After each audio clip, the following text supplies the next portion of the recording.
Hoy guys, no, ngayon tuturo ko sa inyo paano ba tanggalin yung mga ads, okay? Hindi lang sa website ng ating cellphone, dun din sa mga application, okay? So ipapakita ko sa inyo lahat-lahat yan, no? Step by step kung paano tatanggalin. Okay, dalawa yung way. Okay, dalawang ways natin na pwede natin gawin. Okay, so nakikita nyo marami tayong ads dyan na nakikita. And then sa website din, no, meron tayong mga ads na nakikita yan, di lang natin napapansin. And then yung iba, nagpapapap pa. Okay, pero bago tayo magsimula, no, kindly please like this video, subscribe to my channel, and don't forget to hit the notification bell below para lagi update sa mga free tutorial and tricks natin dito sa ating channel, okay? So first things first guys, no, nakikita nyo dito, for example, sa isang website, okay? So meron tayong mga nakikita ads dyan, okay? For example, ito, alright?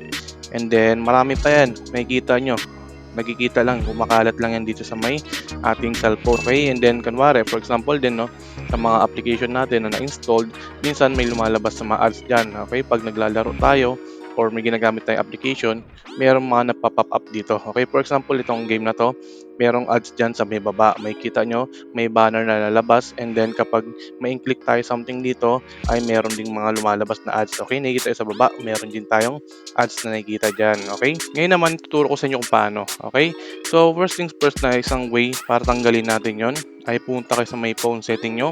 Okay, sa setting dyan guys, kung meron kayong wireless and networks, nakikita nyo, i-click nyo lang yan.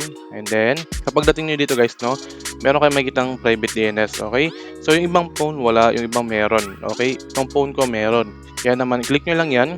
And then, pwede nyo i-configure yung private DNS. So nakikita, itatype nyo lang yan guys, so yung dns.adguard.com. Okay, napakasimple lang. And then, i-save nyo lang or i-back nyo lang. Dapat yan nakaset up na. Okay, nakikita nyo nakaset up na yan, meaning to say activated na yan.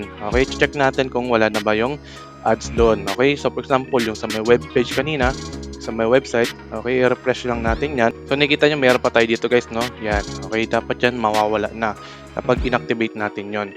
Alright, so as you can see, no, wala na siyang ads dito. Meaning to say guys na gumagana isang tricks natin dito para mawala yung or tanggalin yung ads sa ating cellphone. Okay, so nakikita nyo linis na, mas mabilis na, mas magaan na. Okay, so isang other way naman para tanggalin natin yung ads dito sa ating phone ay punta mo tayo sa may Play Store. Okay, pero bago lahat yun, no, i-disable muna natin yon. Alright, ay papakita ko muna sa inyo yung sa may application. Okay, dapat yan wala na rin tayong makikitang banner ng mga ads o something na nagpa-pop up na bigla-biglaan na lang lumalabas. Okay, no, balik tayo dito sa may game. No? Okay, nakikita nyo wala na tayong banner dito na nakikita. Kanina meron tayong banner na nakikita na ads, ngayon wala na. Meaning kasi na gumagana yung isang tricks na ginawa natin. Okay, doon naman tayo sa may pangalawang tricks na ginagawa natin dito. Okay, disable muna natin to. First things first, para makita nyo na gumagana talaga. And then yung number 2 naman na tricks o way natin dito para tanggalin yung ads sa ating cellphone ay sa Play Store. Okay, kung wala kayong private DNS na naka-install sa inyong cellphone or dati lang phone setting. Okay, kasi by default lang yun ng phone setting natin para matanggal yung ads na yun or makapag-set up tayo ng private DNS. Dito naman guys, no, punta lang kayo, mag-search kayo dito.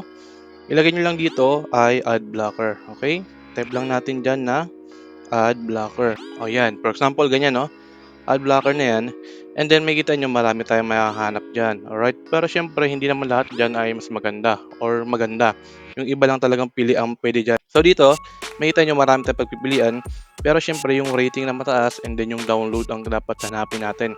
Okay, ito naka 4.9 rating and then 10 million downloads. Meaning to say na, ito yung maganda na gamitin natin dito. Okay? Install nyo lang yan and then i-activate lang natin to. And then upon downloading and installing sa ating phone, ay gagana na yung tricks natin doon.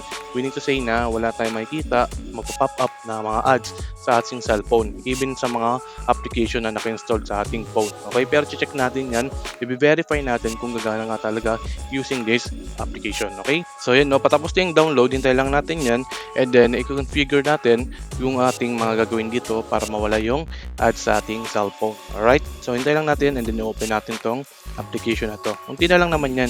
Okay? Again guys, no, huwag kalimutan mag-like and subscribe sa ating channel para lagi update sa mga free hacks and tutorials sa ating channel. Alright? So marami pa namang ibang ads blocker guys, no? Hindi lang naman ito yung pwede nyong gamitin. Marami pa naman. Okay? So okay na. Open na natin yung application. And then try natin kung gagana nga ba. And then configure muna natin siya. Okay? So Continue lang yan natin. And then, maybe later muna. Huwag natin siyang default browser, no? Huwag niyong gagawin yun. Maybe later lang. Okay, no? Upon installing na to guys, ito yung nakikita natin. Alright, so makikita nyo, meron tayong YouTube, may Facebook tayo.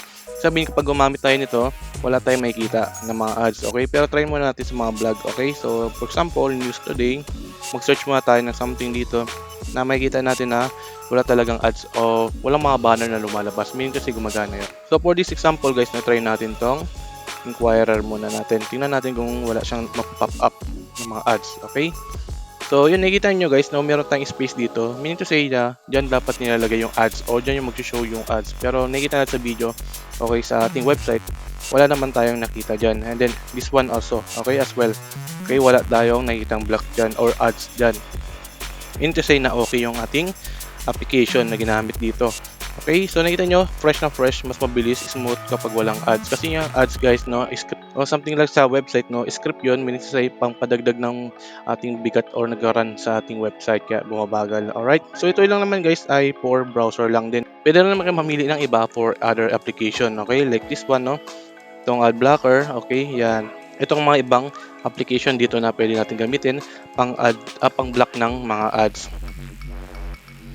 Itong mga ibang application na pwede natin gamitin pang ads or itong mga ibang application na pwede natin gamitin pang block ng mga ads sa ating phone, okay? So, ito meron tayong pwedeng pagpipilian dyan. Pero number one na solution natin dyan is yung private DNS na ginagamit natin dito kapag meron kayo sa may phone setting nyo. Okay, activate lang natin yan and then save.